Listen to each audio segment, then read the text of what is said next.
Meal kit delivery services seemed like the future of convenient dining just a few years ago. The pandemic drove a fresh burst of interest in meal kit delivery and recipe boxes in the US as homebound families sought convenient and healthy home-cooked meal options. Companies like Blue Apron, HelloFresh, and Freshly all promised to revolutionize the way we cook and eat. But the reality is quite different. In a post-pandemic world, people are back to their regular lives, which has led to fewer meals eaten at home, and these subscription companies are now struggling. For meal delivery startups, growth has stalled tremendously compared to 2020 record highs due to fierce competition, higher customer acquisition and retention costs, logistical challenges, and rising inflation across all categories of food. The most popular meal delivery startup, Blue Apron, which raised a total of $193 million, reached a valuation as high as $2 billion, just sold to a new food tech startup called Wonder Group for a mere $103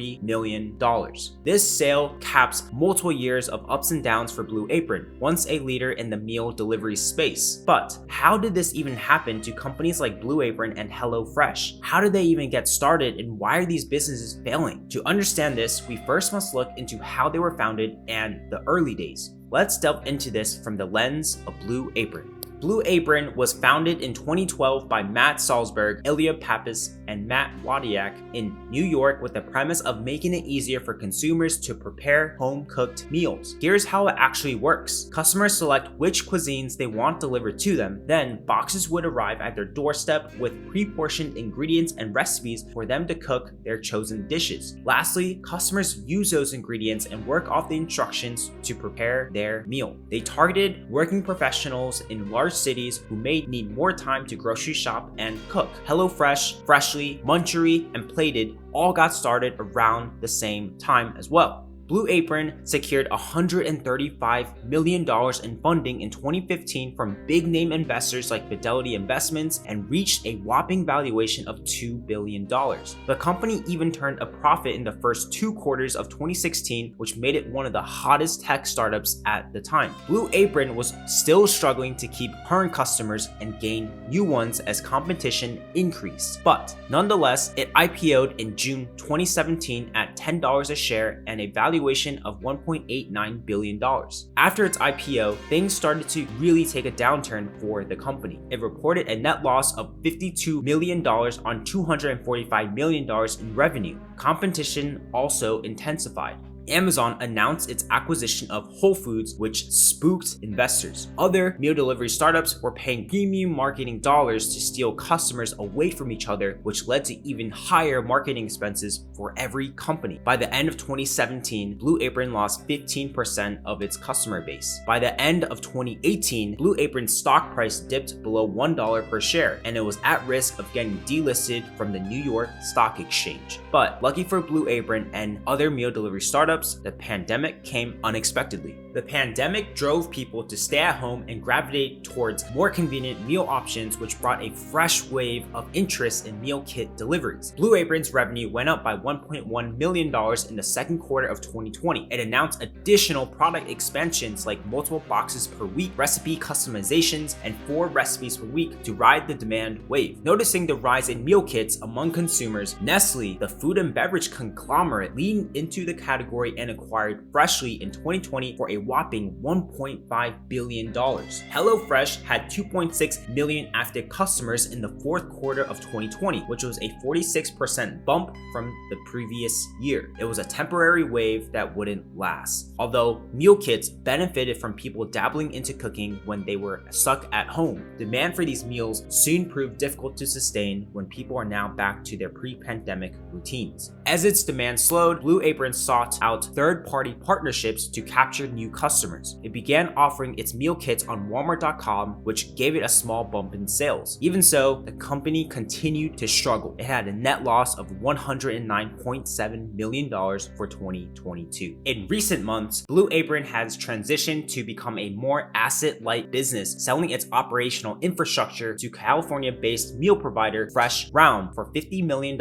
and laid off a bunch of employees. Operational infrastructure includes fulfillment centers, equipment, operational and technical knowledge, and related personnel. Then, at the end of September, Blue Apron announced that it was selling to Wonder Group for $103 million. For context, Wonder Group is a food tech company that provides food halls for delivery, pickup, or dine-in for customers. They partner with celebrated chefs and restaurants for consumers to order from, all under one app and under one roof. It was founded by Mark Lowry, who founded Diapers.com during the 2000s, which sold to Amazon. He also founded Jet.com, which eventually sold to Walmart for $3 billion, and Mark was the former CEO of Walmart e-commerce. This $103 million price tag is significantly lower than its highest valuation of $2 billion.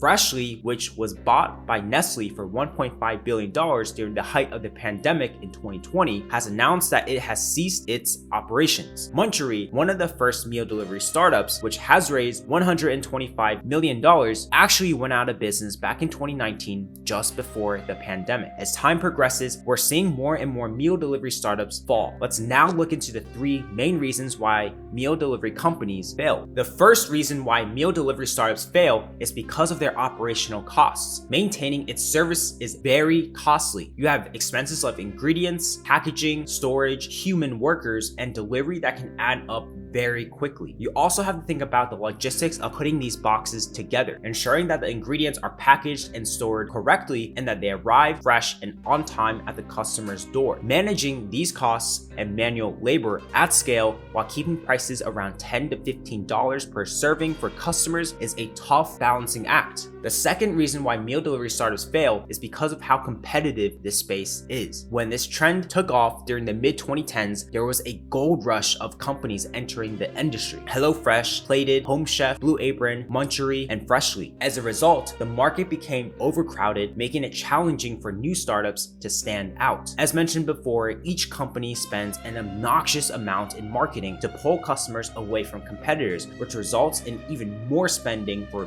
each company. Some discounts are as high as $130 off your first order, or even the first 16 meals free. This makes the cost to sign up new subscribers very high, and some consumers are looking for a one-time bargain with no intention of converting to a long-term subscription. There's also fierce competition from established players like Amazon with its own meal kits. This is a challenge because it has much more resources and can outspend these smaller companies in marketing and technology. The third and last reason why meal delivery startups fail is because of high customer acquisition and retention costs. For marketing campaigns to discounts and promotions, acquiring new customers is very expensive, especially if every competitor is trying to outspend one another. However, even if these services attract customers initially, retaining customers is another challenge. Many customers try meal kit services for a while, but eventually return to their old eating habits or switch to other convenient options with food delivery services like Uber Eats and DoorDash. One of the biggest issues with these meal services is that they essentially provided training wheels for far more people learning how to cook than veterans. Once these people prepared enough meals or saved enough of those laminated instruction cards, they wouldn't need the service anymore. They've gained enough skills and experience to do it themselves. All this has led to a struggle to achieve any form of profitability for these services and for them to become self-sustaining businesses. So with all this, is there even a future for meal delivery startups?